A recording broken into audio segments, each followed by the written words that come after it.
Ապրիլի 2-ին Երևանի առաջին ատյանի ընդհանուր իրավասության քրեական դատարանի Շենգավիթի նստավայրում շարունակվեց սրբազան պայքարի գործով հերթական դատական նիստը։ Պաշտպանական կողմը դեռևս նախորդ նիստում միջնորդություն էր ներկայացրել դատարանին ԱԱԾ-ից պահանջելու այն օպերատիվ տվյալները, որոնց հիման վրա շուրջ 1 տարի գաղտնալսումներ են իրականացվել։ Փաստաբանները պնդում են, եթե այդ նյութերը չտրամադրվեն դատարանին, ապա գործով ձեռք բերված բոլոր ապացույցները պետք է ճանաչվեն ապօրինի իրավական հիմքի բացակայության պատճառով։ Հանրային մեղադրողները պնդեցին, որ ներկայացված միջնորդությունը այս փուլում պետք է մերժվի կամ հետաձգվի, քանի որ օպերատիվ հետախուզական միջոցառումների արդյունքին վերաբերող ապացույցները դեռևս չեն ստացվել։ Իմ խորին համոզմունքն է այն, որ նախորդ դատական նիստից հետո կատարվել են ճշտումներ, պարզվել է, որ այդ տվյալը իրականության մեջ գոյություն չունի եւ հետեւաբար դատարանին չի կարող ներկայացվել։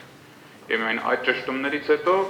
այսօր դատական նիստի ընթացքում ասում եմ, որ դեռևս կարող է այդ տվյալի ներկայացումը սպասել։ Հակառակ պարագայում գործի իրավականության երաշխիքը այս փուլում ներկայացնելը պիտի բխի նաեւ հանրային մեղադրանքի շահերից։ Եվ հետեւաբար հայոյի մեկնաբանությունը քան դեռ հակառակը չի ապացուցվել, որ իրականության մեջ այդ տվյալը չկա, գործը ծայրից ծայր ապօրինի է, սակայն հանրային մեղադրողները չեն ցանկանում այս փուլում դա բացահայտել։ Դիմելով դատավոր Կարեն Ֆարխոյանին, Բագրատ Սրբազանը նշեց, որ անազատության մեջ անցկացրած 9 ամիսների ընթացքում Սուրբ Հարության տոնն արդեն 5-րդ տաղավար տոնն է, որ ինքը դիմավորում է եկեղեցուց դուրս։ Սրբազանը դատարանի դահլիճից շնորհավորեց ներկաների գալիք տոնը։ Լույսը հաղթելու է խավարին։ Այսօր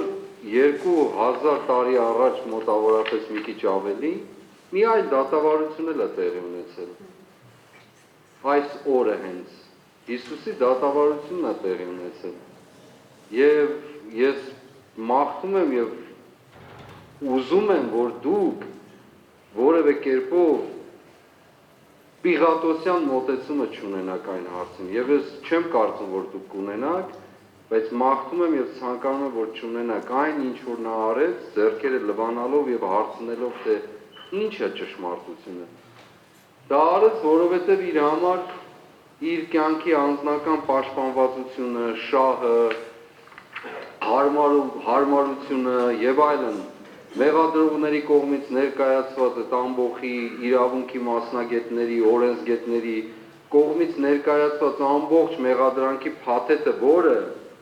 ըստ էության այլ բանի մասին չէր, քան ուրեմն մեղադրվում էր Հիսուս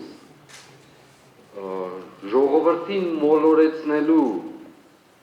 քարոզության մեջ, ինչպես նաև ահաբեկության եւ պետական կարգը տապալելու մեջ։ Սրբազան պայքարի գործով հաջորդ նիստը Երևանի քրեական դատարանի Շենգավիթի նստավայրում նշանակվեց ապրիլի 9-ին։